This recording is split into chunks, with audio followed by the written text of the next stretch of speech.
Hey guys, welcome back to our channel. ఈరోజు fish fry చూసేద్దాము. దీనికోసం ఒక ప్లేట్ తీసుకుని అందులో మసాలా కారం తీసుకోవాలి. మనం నార్మల్గా వెల్లుల్లి ధనియాలు ఇవన్నీ వేస్ట్ చేసుకుంటాం కదా, ఆ కారం అన్నమాట.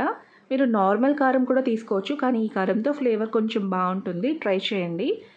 అండ్ తర్వాత ఇందులో ఫిష్ మసాలా, ఉప్పు, పసుపు, అల్లం వెల్లుల్లి పేస్ట్, కొద్దిగా ఆయిల్, కొంచెం నిమ్మరసం వేసి బాగా ఈ మసాలాని మనం కలుపుకోవాలి.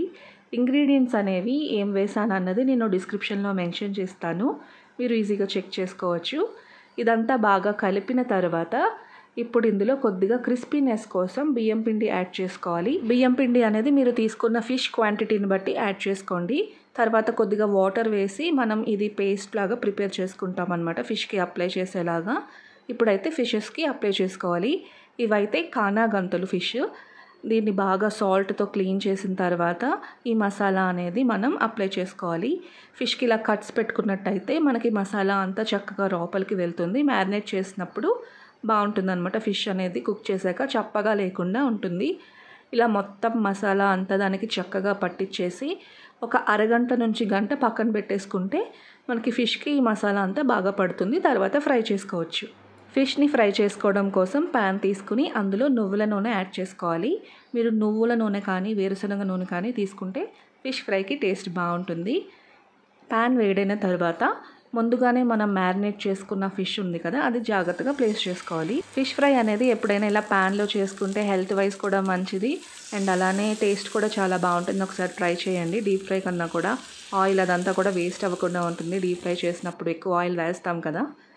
తర్వాత ఇందులో ఫ్లేవర్ కోసం పచ్చిమిర్చి చీల్చుకొని వేసుకొని తర్వాత 2-3 రెమ్మల కరివేపాకు వేసుకోండి. ట్రస్ట్ మీ, ఈ ఫ్లేవర్ అనేది చాలా బాగుంటుంది. ఫిష్ కుక్ అవుతున్నప్పుడు ఇలా వేసుకుంటే చాలా టేస్ట్ వస్తుంది అనమాట ఫిష్కి. ఆ ఫ్లేవర్ చాలా బాగుంటుంది. ఇలా మొత్తం అన్నీ వేసుకున్న తర్వాత మనం మూత పెట్టి లో టు మీడియంలో పెట్టి ఒక 10 మినిట్స్ మనం రోస్ట్ చేసుకోవాలి ఫిష్ని. ఒక సైడ్ రోస్ట్ అయిన తర్వాత ఫ్లిప్ చేసుకొని నెక్స్ట్ సైడ్ కూడా ఒక 10 మినిట్స్ రోస్ట్ చేసుకుంటే మనకి రెడీ అయిపోతుంది. చాలా సింపుల్ అండ్ ఈజీగా అయిపోతుంది. నార్మల్గా కొంతమందికి ఫిష్ ఇష్టం ఉన్నా కూడా ఫిష్తో కర్రీ కానీ పులుసు కానీ ఇష్టపడరు, ఫ్రైయే తింటారు. అలాంటి వాళ్ళకి డీప్ ఫ్రై కన్నా కూడా ఇలా మనం పాన్ ఫ్రై చేసుకుంటే చాలా పర్ఫెక్ట్గా ఉంటుంది. అలానే డైట్ చేసే వాళ్ళు కూడా వాళ్ళ డైట్లో ఇలా ఇంక్లూడ్ చేసుకోవచ్చు. చాలా తక్కువ ఆయిల్లో మనం ఫిష్ అనేది ఫ్రై చేసుకొని మనం చక్కగా ఎంజాయ్ చేయొచ్చు. ఈ రెసిపీ అయితే పక్కా ట్రై చేయండి. ఇలా బోత్ సైడ్స్ మంచిగా ఒక 10 మినిట్స్ కాల్చుకున్న తర్వాత మనం స్టవ్ ఆఫ్ చేసే ముందు మరి కొద్దిగా కొత్తిమీర అండ్ కరివేపాకు వేసేసి మూత పెట్టేసుకుంటే మనం సర్వ్ చేసుకునేటప్పటికి పర్ఫెక్ట్గా ఆ ఫ్లేవర్ అంతా కూడా ఫిష్కి పట్టేసి ఉంటుందన్నమాట. ఇప్పుడైతే మనకి ఫిష్ అనేది రెడీ అయిపోయింది. చూసారు కదా ఎంత క్రిస్పీగా ఎంత కలర్ఫుల్గా ఫ్రై అయిందో. ఇలా మంచిగా బోత్ సైడ్స్ రోస్ట్ చేసుకుంటే చాలా పర్ఫెక్ట్గా మనకి ఉంటుంది.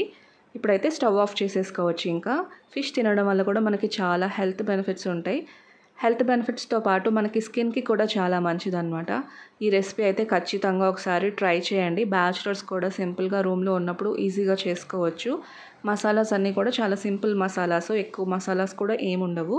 ఒకసారి తప్పకుండా ట్రై చేయండి. ఈ వీడియో నచ్చితే ఒక లైక్ చేయండి. ఇలాంటి మరిన్ని సింపుల్ వంటల కోసం ఛానల్ని సబ్స్క్రైబ్ చేసుకొని నోటిఫికేషన్స్ అనేవి ఆన్లో పెట్టుకోండి. ఇలాంటి మరిన్ని నాన్ వెజ్ రెసిపీస్ మీకు కావాలంటే ఏ రెసిపీ కావాలో నా స్టైల్లో కమెంట్ చేసేయండి. అండ్ సేఫ్గా ఉండండి, వాటర్ ఎక్కువ తాగండి, సమ్మర్ వచ్చేసింది, జాగ్రత్తగా ఉండండి. Thank you for watching.